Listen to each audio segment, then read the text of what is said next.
So we have Isaiah Walker, aka Groovy. Yes. Groovy is in the house. Yes. Isaiah, thank you so much for coming on Creatively Connected. Thank you. It's such an honor to have you. I mean, seriously, thank you so much. Thank you. And thank you for stepping in with your creativity and just being an amazing collaborator. Thank you. I appreciate you for having me. I'm ready to get into it. How do you go about supporting the artists that you support? Like, how do you study them? How do you decide? Because that's how you and I are connected, through somebody that we both mutually admire. Right. And just because of that, I'm so incredibly indebted to you. Like, without me even knowing you, we both created something with something that we created independently. Right, on our own time. I think that's brilliant, and this is the reason why I started Creatively Connected, as I told you on the phone. Full circle. So talk to me about this whole thing with Rich Mike J. So, how I got basically like in tune with like multiple artists in general, like I knew, all right, I'm starting a business. I want to eventually get paid for my service, but I also want to support artists in a way too, because as an artist, I know how hard it is to like having to pay a videographer consistently, and you know, not everybody has the, you know, support system to do that. And when I first started like my camera career, it was basically, I did a big thing where for the whole month I'm shooting free videos, like any artist. But then, you know, my work is also really good. So some people's like, oh, Groovy, you're wildin', you know, you should be charging this and that. But nobody know who I am as a videographer. Right. And I'm not gonna charge somebody that and they be like, oh, can I see previous work? And I got nothing to show for it. So let me shoot artists for free for almost a month. And obviously, you know, they're gonna post the work and then it will come back. And that's exactly what happened. And Rich Mike was definitely one of those artists that definitely supported. He's just incredible, man. Rick, he's just incredible. I'm so glad that that's how you connected with such a talented artist. Yes. You understand the struggle with the finances when it comes to artists, and artists trying to make it to a certain level, and they just need that extra push. Exactly. So you have so much empathy for that, because that's what you're also doing for yourself. Exactly. You understand? And I feel like that's what separates me from like everything I've been doing, like even outside the music, just modeling and because I did the same thing for models actually, but with photo shoots and like helping build their comp card and their portfolio. So I also know how it is, you know, to having to just get photographers on your back and trying to be consistent, and also go to fashion shows and hoping to get selected. I feel like that's like the most, but when you're trying to actually build your own personal lifestyle shoots, you know, things like that, and everybody got the right financials to do that, you know, so. Wow, so you also work behind this, you work behind the scene in print, in editorial print. So video and print. I mean, there's so much that has you stand out, not so much how diverse you are with all these different careers. You know, that's something that's super admirable. And also one of the things that makes you stand out from everybody else is that you have two different sets of audience. You have the New York audience and you have the Atlanta audience. Yes. So you're also back and forth. But you're also creating your own music. Yes. So you're busy with that. We're gonna get into the music. I don't even know what to get into first, whether the music or what each state does for you with your music. So why don't you take that? Yeah. New York. So, all right, to get this straight, I was born in Atlanta, moved to New York when I was about 8, 10 years old, and I spent all my school years there, graduated high school, and then after, fresh out of high school at 19, I moved with my sister to Los Angeles, spent a couple time out there, back to New York. Then at some point, I also lived in Miami. Okay. And from there, I was trying to go to Atlanta, but it just wasn't the right time. So I spent most of my time after Miami in New York, and I recently just moved back to Atlanta. So I'm kind of still building, I would say, like the clientele and the networking things out there, although I do know a lot of people. Yeah. But compared to New York, is since I've been out here from jump pretty much, I got more inspiration as far as that. Here in New York City. Yes. Okay, versus Atlanta. Yes. Got it. So, and I wouldn't say inspiration as far as like music and stuff. I'll say more so as far as I learned what I want to do, and I did the beginner level, the immature level, the professional level in New York. So I feel like I'm just taking everything I learned to Atlanta, especially given that I was born there. You made a name for yourself here, and now you went to Atlanta. Exactly. To take So over. supporting the artists, things like that, connecting with artists, be on features with artists. I want to do that like I did in New York, but in Atlanta. I love that. And even like as far as like making my music, like it's just crazy how things full circle. Cause I used to ride BMX bikes, so I used to be in the skate park a lot, things like that. That's how I really started, like from everything. I played every sport. I couldn't really run as much as I wanted to, cause I grew up having asthma and stuff. But for some reason, like riding bikes, like I never really got that. So I stuck with it. Yeah. And then, you know, my sister, she was in modeling and skateboarding around that time too. So we was always together in the skate parks and stuff. But I picked up modeling from her as far as just, you know, learning how to dress, just getting, you know, my things The together, influence. you know? Yeah. And then one day I was in a skate park, and this random guy just stopped me. And he was like, oh, do you model? Do you want to be in a fashion show? Things like that. So I was excited. I'm like, yeah, I want to be in a show. And I remember him having like a clipboard. I had to write my name, my info. Mm-hmm. And I was still like a week later, I got an email from them, and I had to do like a fitting. So it was a 2-day fitting. So the first day they tried on clothes, took pictures. The next day they actually picked, okay, you're gonna walk in this outfit, things like that. Did the show, everything. My mom was there. It was just a beautiful moment. Once I got the pictures, it was another beautiful moment because it was for Vogue. No. Yes, and What? I didn't even realize until What? Yes, until I got How the many pictures. stories do you hear that it was just from? But come on. Because I was just, you know, like I want to be in a show. Like I didn't care what it was, you know. I love that. So once I got the pictures back, then I noticed how serious, you know, everything was.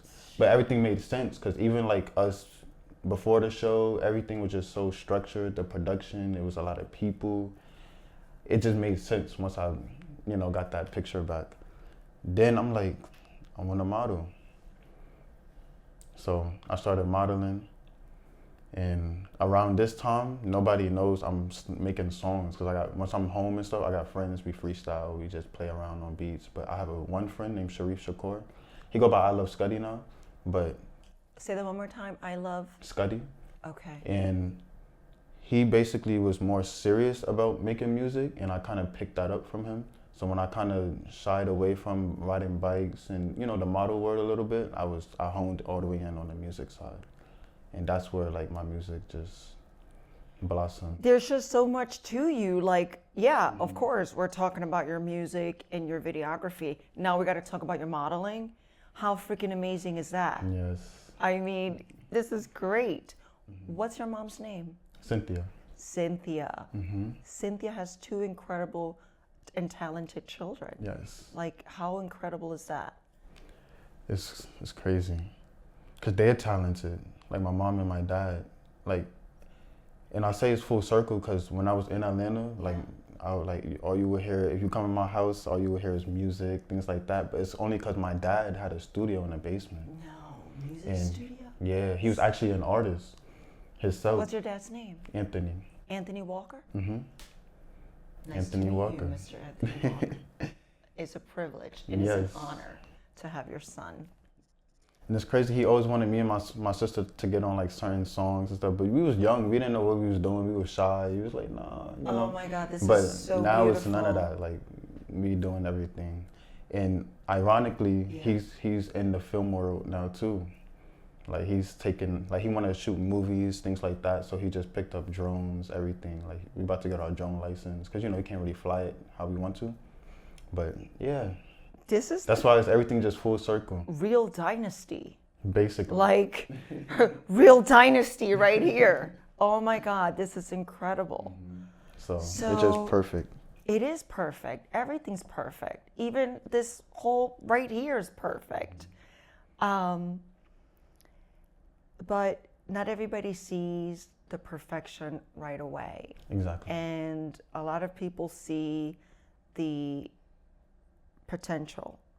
And, you know, my goal is to not only highlight the potential, but, you know, at what point do you offset that with, it's not even a potential, it's a fact that this is going to happen. You get it? So, you know, I know you to be very humble, very great, very generous, right? And a lot of artists typically are. But how do you move from the, oh, it's just a potential, to I'm gonna go for this and this is what it is because of the background? Right, and that's a perfect question because coming into 2026, me and my mom actually sat down and really had a real conversation about, okay, you picked up a camera because you wanted to be consistent with your music and you know how to shoot music videos and stuff. So obviously, you know, you could do that for yourself. You spent 2 to almost 3 years supporting artists and, you know, everything. And what about you? You know? You get it? Like, Yes, you got the clientele. Yes, you got other streams of income you could possibly do as far as your own film production, you know, things like that. But what about you as an artist? Go back to the first reason why you picked up a camera in the first place. So she was basically telling me coming into 2026, use everything I learned from shooting other artists and myself, you know, but apply it, everything to myself. And 2026 that's where the fact will be shown. I'm so honored to have you here for that. I mean, we got this first. You heard it here much, first. Creatively connected, okay? Yes. This is great. So it's just perfect. Like coming into 2020, like I already got songs, I already shot the music video too, everything. So, and I feel like my only problem and also seeing other people's problem was the consistency. The consistency. They'll pay me, they'll drop a song, a music video, things like that, but they dropping it as soon as I send it to them because they so excited about the video, which is good, which is what I want because that just goes to show how good I am with my work. But what I notice about real artists, they're not going to just give you the entree right then and there. No. Tease the song, give us some appetizers, let us fiend for the song, you know, want more. Then drop the appetizer, which is the music video. Because once you drop the appetizer, I mean, the entree is like, it's already forgotten and we just move on to the next song. And then, you know what I'm saying? Yeah. And it's just a way of doing it and I know how to do it. And I don't want to spend my time keep telling potential artists, do this, do that, when I should be doing that myself. So, great intro to what I'm going to ask you, because I wanted to ask you about when you are behind the camera shooting for these artists, right? How challenging is it for you to create for other artists, knowing that you're also creative, knowing that you have to give up the control of creativity in order for you to cater to your client, which is another artist? Yes, that's a good question. At first, I kept dwelling on that because I didn't want to give too much creative juices just away, and then once it's my turn, I'm burnt out. Oh, yeah. But I think that goes to show with the it factor, like I don't think my creativity is going anywhere. I love that. If I do learn something from shooting other artists, whether it's an angle or a location, I'll amplify that on myself, but obviously in my own way. I did have a good career with my camera side of things because my clients trusted me. I love that. Instead of, Groovy, I booked a studio, or this is the concept, or this is the mood board, it was more, Groovy, I trust you. I don't have no location. I don't know what I want to do with this song. I just want to pay you to shoot, and I trust you to have the creative vision behind that. So I would think, okay, dang, like I gotta be on my creative director mode, you know, things like that. But it actually was perfect. And to have clientele that also trust my vision is just perfect. It's perfect. Of course. I mean, you know, your vision is king when it comes to the presentation aspect of the support system for an artist. So now that you're creating your own music, you shoot your own videos, I wanted to ask you,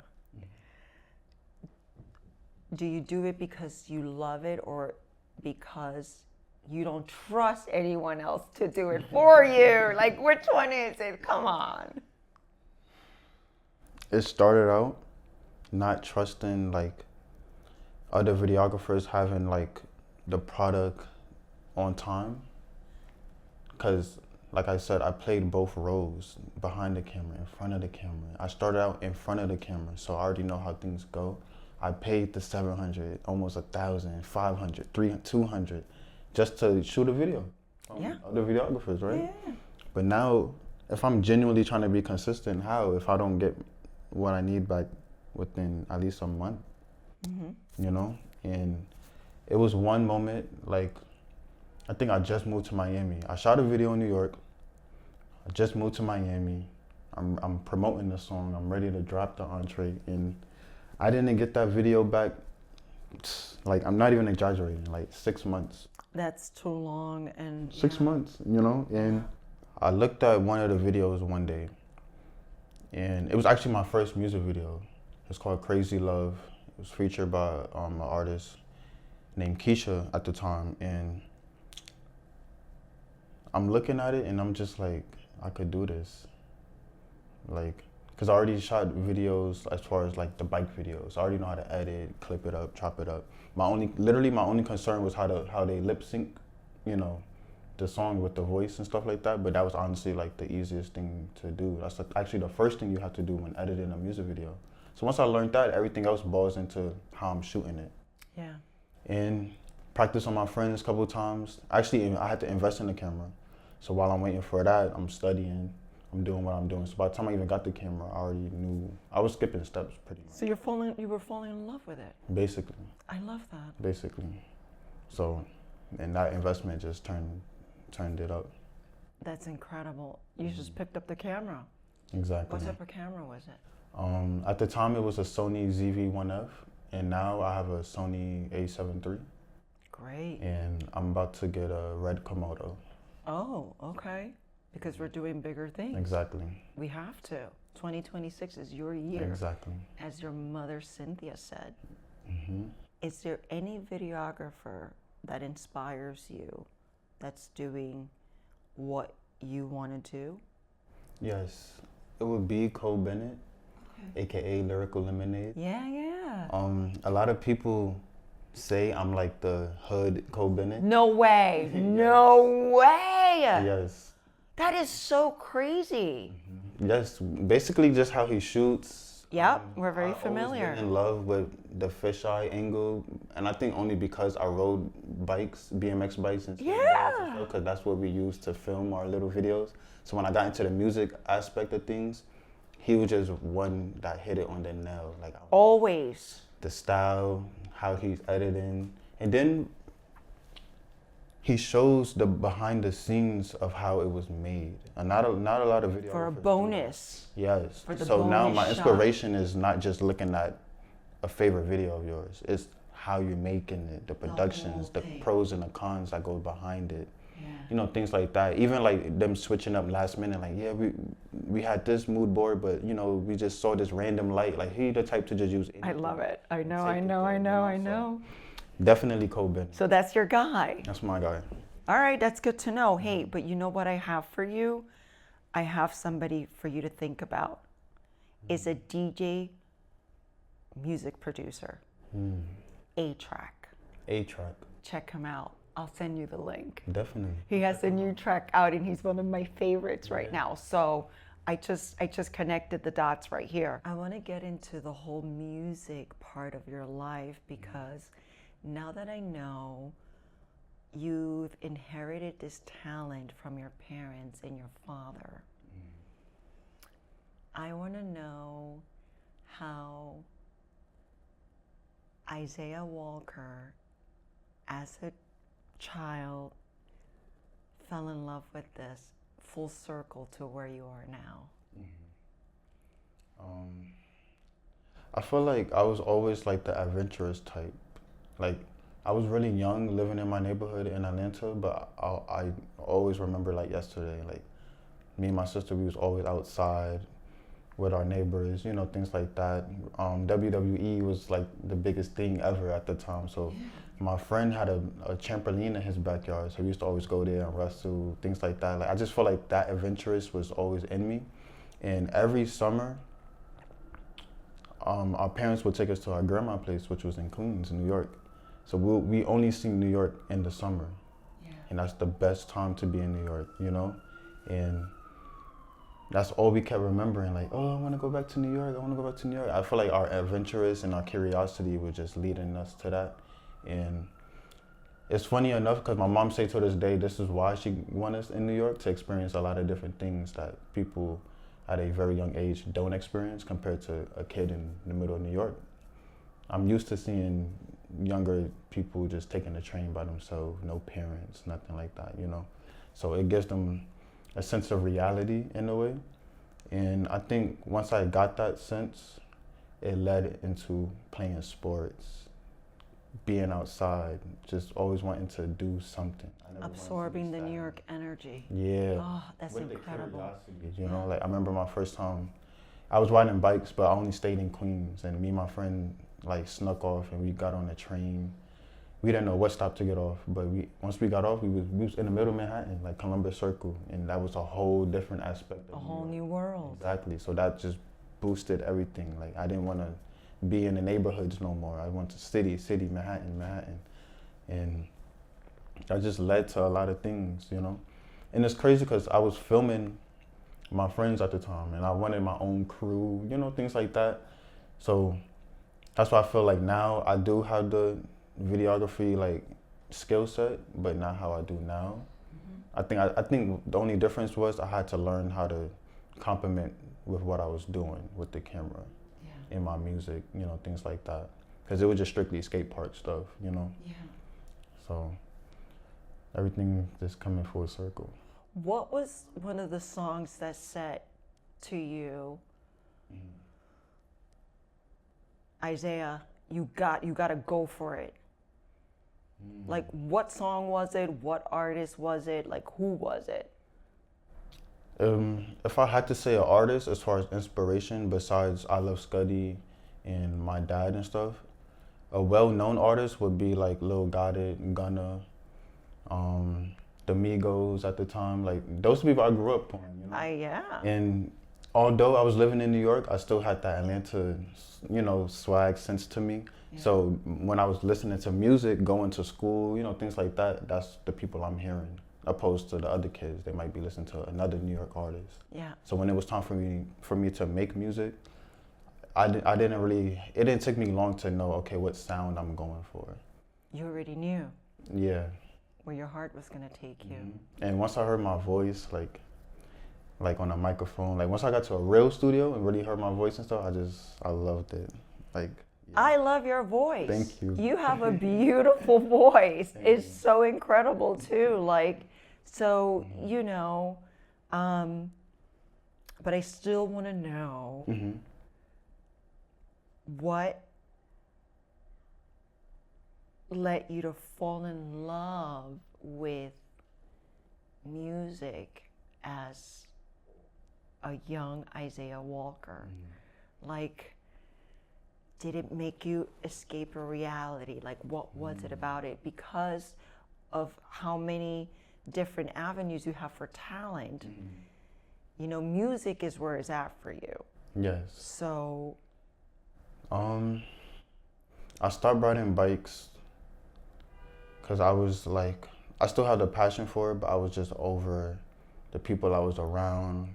Because, you know, when you're growing, you know, not everybody grow with you. And I had to learn that the hard way, you know, because I knew these people from riding bikes since I was young, but they still older. Like when I was 15, they was probably like 18, such and such, you know, moving forward. So music, what really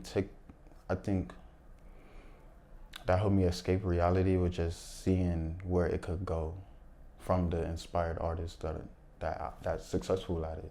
And you know, back in the day, James Brown, you know, Michael Jackson, those type of people, you got to really see them in person to really see them. This new generation, it's no excuses for motivation if people need to get motivated, you know, things like that, because it's YouTube now and our favorite artist is vlogging. They showing us our day-to-day life. Like, it's not just music. We seeing them go to Dunkin' Donuts. Right. You know, things like that. But we know everything. yeah. We know too much. Everything. And I'd be so like, to other people, it's like, oh, I can't sit up and watch somebody live, but I don't look at it like that. Like I'm just watching somebody where I want to be at type of, I'm looking at it more so, this is what's possible. Okay, they backstage, that's how it's going to be when I'm backstage. This is how it's going to be when I'm on stage. This is when they get their money and this and that. You know what I'm saying? And seeing it on a luxury millionaire level. Production, yeah. Yeah, it just. Inspiring. Exactly. So if you're seeing it on that level and knowing that you've already have all of these experiences, right, behind the scenes, what do you think is the next step for you in order to have that accessible for you within your existence? I think taking all my resources from when I started to now, like I'm still connected with all my modeling friends. Like they still send me opportunities to be in shows. Your relationships. Yeah, and even from bikes, I still see people. Like it was actually full circle moment. But then that's it. This is it. Like, you have it. It's your relationships. And Yeah. you're so aware of that. Exactly. And I just want to just use those resources. Like even like my friends, like they're fashion designers now. You know, things like that. So they know, okay, Groovy got a video shoot. Let's throw them some clothes. Or even just before I even had that, since from being in shows and being in different, you know, clothing and stuff, it just made me feel luxury. You know what I'm saying? You are luxury. You're an amazing collaborator, and that's Thank luxury in its own, right there in itself. Yes. How many songs do you have out in production? Right now I have about 8 to 10 songs. I would say right now though, like most of my songs I have out now, I love them, don't get me wrong, you know? But I grew so much as an artist in things that I didn't show, like, if that makes sense. Yeah. Like songs I might show, like I upgraded pretty much. Like the songs I have out now, I don't really count them as, okay, this is me at my peak. The songs I'm putting out from January to December, that would be me at my peak, the upgraded version. I'm more loud, I'm more clear, everything. Like it just makes sense. So I have a lot of songs that's not out that I plan on putting out. But that's out now, basically, yeah, 8 to 10. And you're constantly upgrading. Exactly. Don't you think that's the key to success? Yes, you have to evolve. Come on, you know it. You know it. So you already have your strategic plan. Exactly. If out of all the songs that you have out right now, not counting the ones that you have in production that have not been released yet, what would be one of the songs that you have that can say that is you, since you're always up? But what's the one song right now that has it be like, yeah, this is me right now on my highest timeline? Yeah, it's perfect. You mentioned it earlier, my latest one, Cheer. Like, I picked it up. I picked it. I didn't even know. I didn't even know. It's beautiful. Yes, I love that It's song. such a beautiful song. And even my producer on her high, we were both jamming to it before you got here. And it was really nice. Talk to me about it. I want to know the production behind it. I want to know everything behind it. Come on. Shout out my engineer, Casey. Hey, Casey. Shout out Casey. I met Casey when I came back from Los Angeles during COVID time. The studio I went to for the first time in LA, they actually had one in New York called the Brewery Studios, I believe. And once again, it was COVID time, but I was trying to book a session, but they was only allowing this amount of people, you know, things like that. So I'm like, no, I just need a calm, in 1-2 hours, just me, myself, you know? And I happened to just do some research on Instagram. I seen one studio and they posted their artists. So it was perfect because I actually get to see the sound, how it sounds, you know? So I went there and that's where I met KC, and he was just perfect. He was the one that made me really fall in love with music because of he's really good as an engineer. The microphones, everything he used was just so up to par. So my vocals were just sounding clean, like even before he had to mix it, you know, things like that. And he got promoted to IMI Studios, which is a very well-known studio, which is in Lower East Side, Manhattan. And we made that song there, like, cause around that time I was writing my music a lot. But once he like got promoted and stuff, I stopped writing. Like I was more into freestyling. Cheer was definitely a freestyle song. I didn't know what direction I wanted to go. I just had the beat. That's all I had was the instrumental and my intuition and God. So Isaiah, when creating your songs, are you already visualizing your edits for your songs, or which one comes first for you, the beat or the shot? I would say the beat. Normally when I'm creating music, and I would say it's a process to that.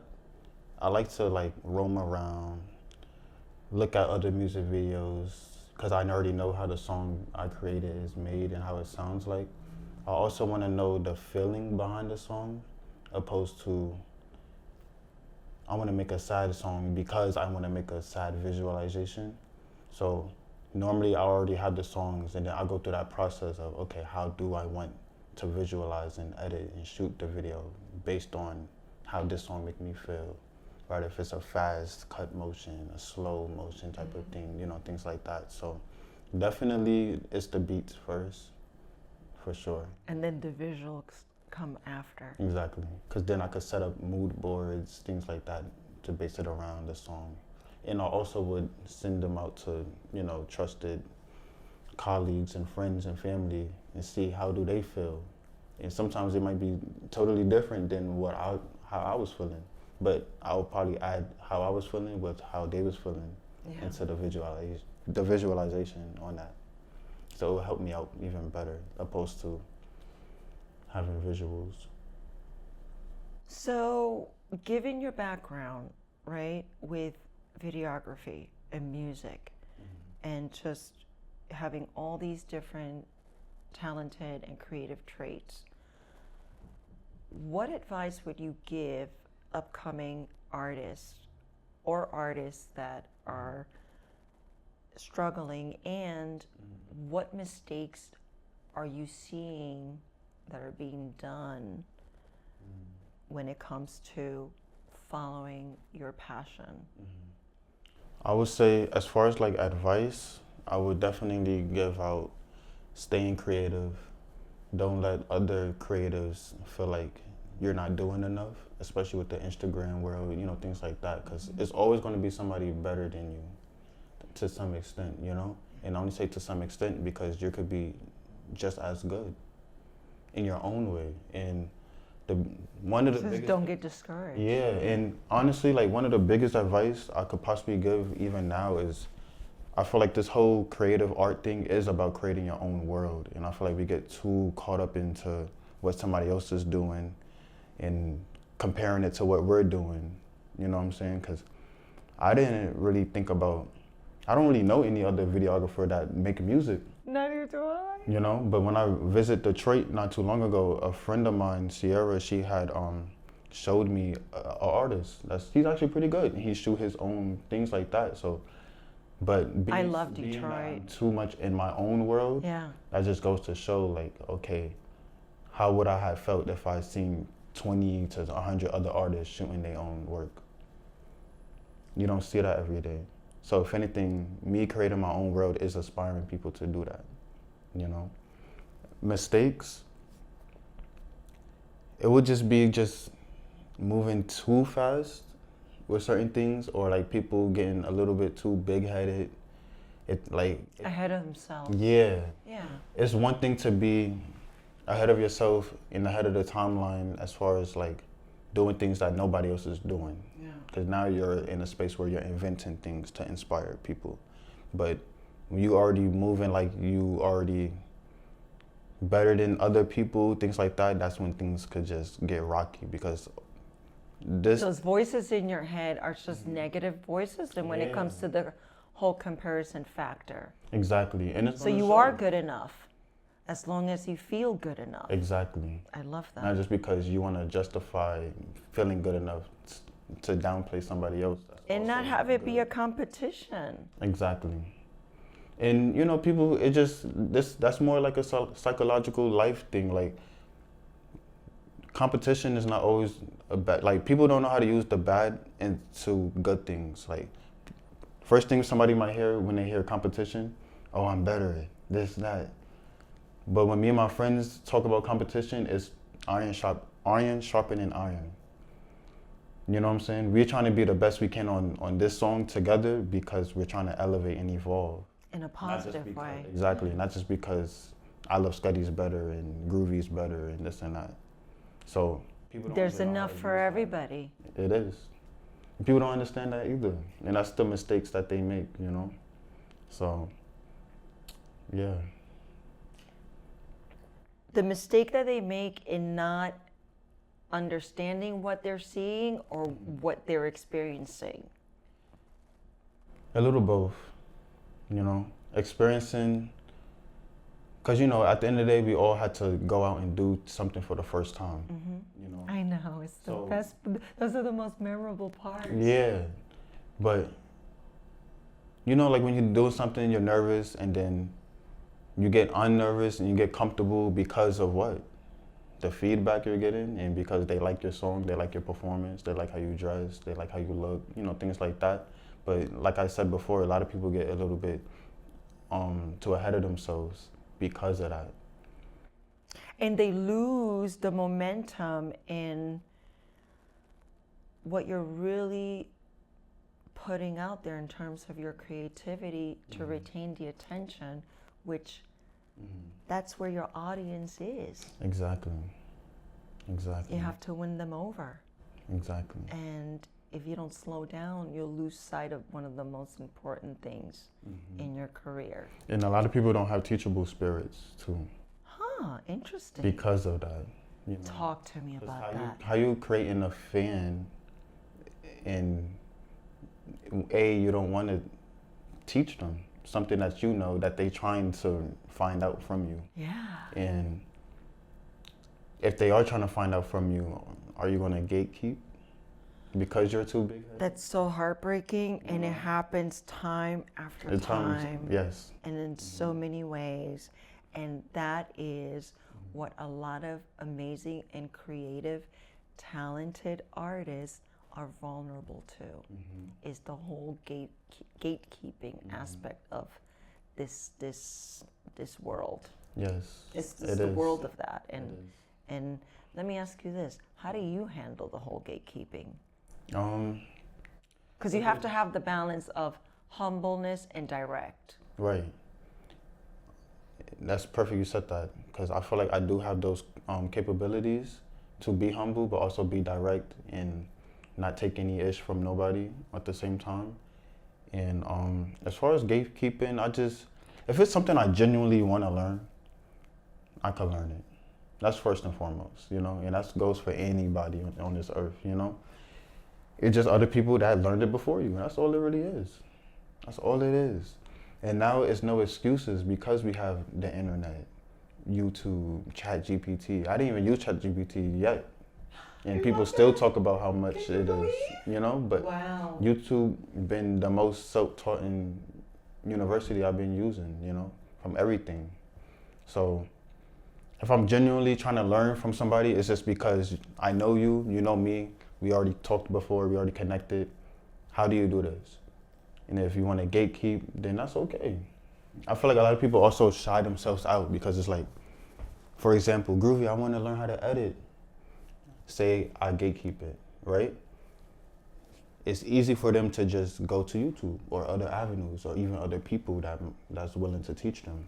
But since they're inspired by you and want to learn from you, it kind of could break their heart. Like, dang, Groovy gatekeeping this, and now they might not even be inspired to even learn how to edit in the first place, opposed to teaching. And taking your role seriously at that moment. Exactly. I love how you are able to even see that, because so many people lose sight of that. And then fast forward, before you know it, they're like, where's everybody? And why am I? It's just that little drop of generosity could have taken you so far. Exactly. Thank you for being mindful and conscious of that, because I do feel like right now we're all living in a world and where the main addiction that we are struggling with is the lack of awareness. I don't know what it is. I could sit here and say it's because people so focused on themselves, and then when it is about somebody else, they focused on what can benefit from that particular person into themselves because they're focused on themselves, if that makes sense. But a lot of times, like even artists too, like they'll, I want a team and stuff, but it be right in front of them. They friends literally do this. Their other friend do this. They coworker do this. Like your team is right in front of you, but you're not aware because you're so focused on yourself. And then if you are focusing on your coworker, it's like, okay, what can my coworker do for me, opposed to what can y'all do for each other that's gonna help both of you guys build into a stronger foundation and where you want to be. How old are you? Right now I'm 26. Perfect age. What do you think are one of the biggest challenges with your age group in the creativity world? Like 5 years in, 5 years out. Like what do you think that age group is, like their challenges? I feel like their challenges would be being too much of a consumer than a producer, which then turns them into a liability type of artist. Why am I going to perform at a place where I could present my music? That's good, right? Like, it's the thing called, you got your goal, and then you got the lesser goal.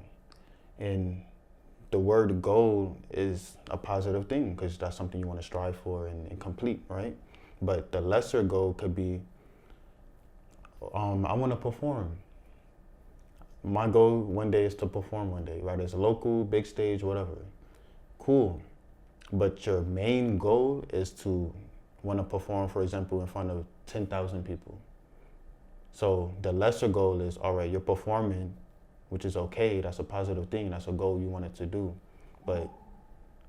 And it could be only like 20 people at the performance, which is okay. But people consume so much to the point where they're going back to those same spaces where they just performing in front of the same 20 people, next week, it's 20 people. When they getting lost about, their main goal. Yeah, so for example, like if I want to be a teacher and my main goal is to be the principal, I'm not going to get too consumed and caught up in the lesser goal of just teaching kids. Like, yes, I'm a math teacher right now, but I know eventually I want to become the principal. And a lot of artists, they get caught up into just staying as the math teacher. You know what I'm saying? And years later, you just now become the principal when that could have happened in a more faster rate. That's what people do, like with their career. Y'all have these big goals and dreams, but y'all putting the lesser goal in front of the main goal. 2, 3, 5 years later, you ain't really do nothing. You didn't get to the main goal because you're so focused on the lesser goal. And I feel like since it's, like I said, a goal is a positive thing, so that's what people get distracted and confused about. They don't have the solidify. They don't have the what it takes and the focus and the discipline. Exactly, the focus. Okay. Yeah, no, I totally get that. I totally see that. And then, life also hits them, this artist might have kids. This artist might not have the support system that another artist might have, so the discipline get hard. And that's okay, you know, because that's life.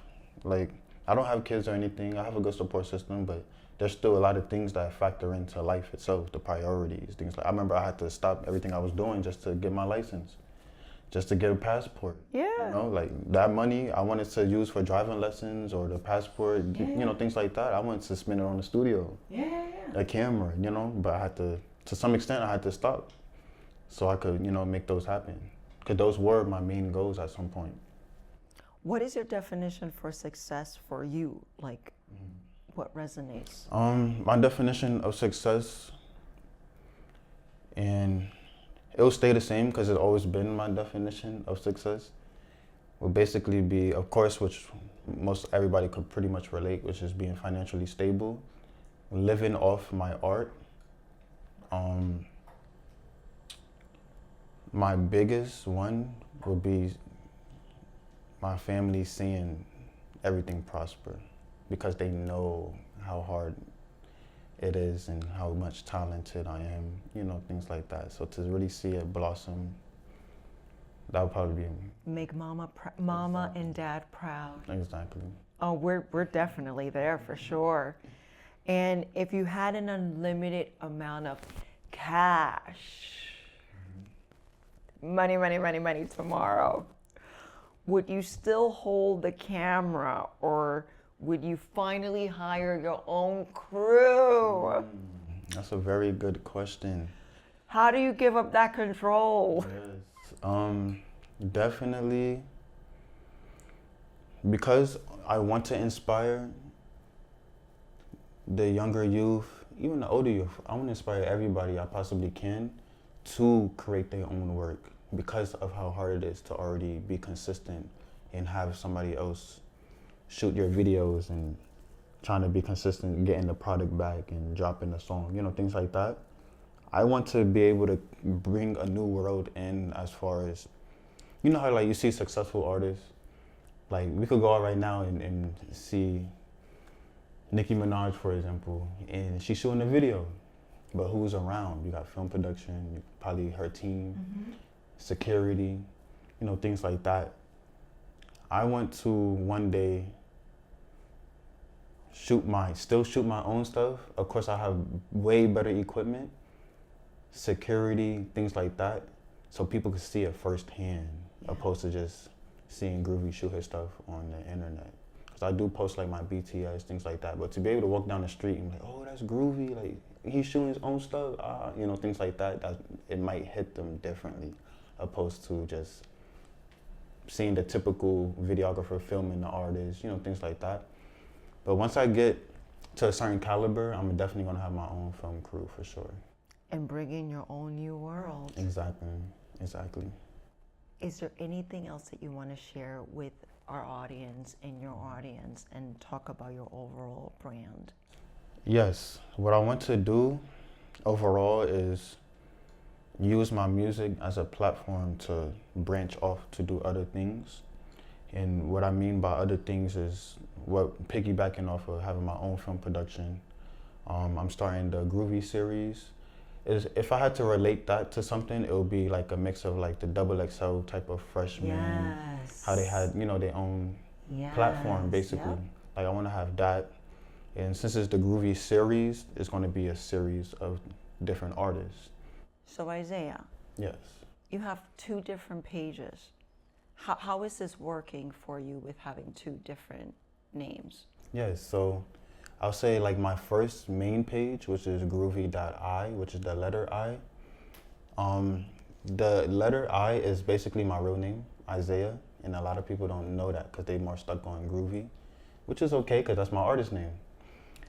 When I got into the film world, once again, my best friend, I love Scuddy, he said, Groovy, you should make the videographer page Groovy.eye. I'm like, I already got that. But he's like, no, spell it as eyeball, like the eye, because your vision and things like that. So everything just made perfect sense to still say Groovy.eye, just on both aspects. So Groovy.eye, that's my videography page. A lot of my work is on there. A lot of people I collabed with throughout my years of filming is on that page. Groovy.eye, the letter I. That's my main musical page. So anything that has to do with me and my work, that's the page for that, in my music. So. And for 2026. Yes. That's where it's at. Yes. Ladies and gentlemen, I am honored, I am privileged to have Isaiah Walker, aka Groovy.eye, here. Yes. Sharing his insights. Thank you so much. Thank you. And thank you for your generosity with doing too much. Thank you I mean, you also created that music video, and we are so excited to also promote it and show it on our platform. Yes. So this is what it means to be creatively connected. And this is what it means to be an incredible collaborator of the new times. Like, Yes. you are our future, bringing in a new world. Thank you. So much. I appreciate you for having me. All right. Mwah.